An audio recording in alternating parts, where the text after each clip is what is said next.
أما أهمية العمل الاجتماعي وفوائده فمنها تحقيق العدالة والمحبة وكل العوامل المؤدية إلى الترابط في المجتمع المسلم.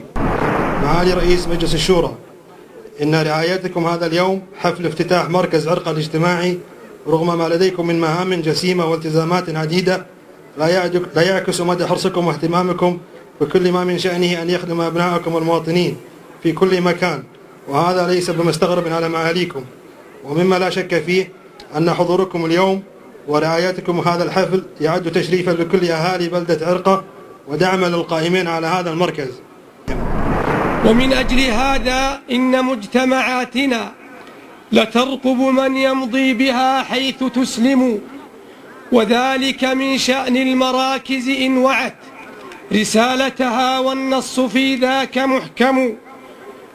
أما فيك يا ريا شفاء وبلسم، لصب سباه الوجد فهو متيم. بلى إنها برد الوصال وسلبه، خبيرا بشأن الغيد إذ هو أعلم. ولكن إذا ما العالم اعتاد أهله على الزهد فيه وهو في الناس مكرم، ولم يطربن الحي زامره وقد يتوق إلى صوت الغريب ويغرم، فلا تسأمن الهون وارقب مزيده، مغبة أن قارفت ما تتوهم. الحقيقة أن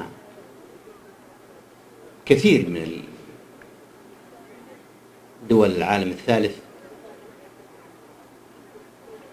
تعول على حكوماتها ولا تكاد يكون لها مشاركة اجتماعية، ومن هنا قلنا إن هذا نشوء هذه المراكز هو أيضا يأتي في منظومة الإصلاح. زياد بن إبراهيم الضعيان.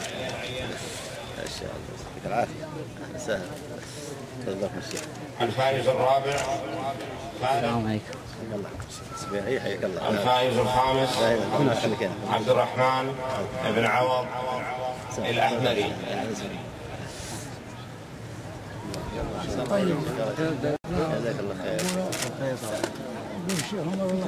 الشيخ الله يحفظك، الله يرفع قدرك إن شاء الله.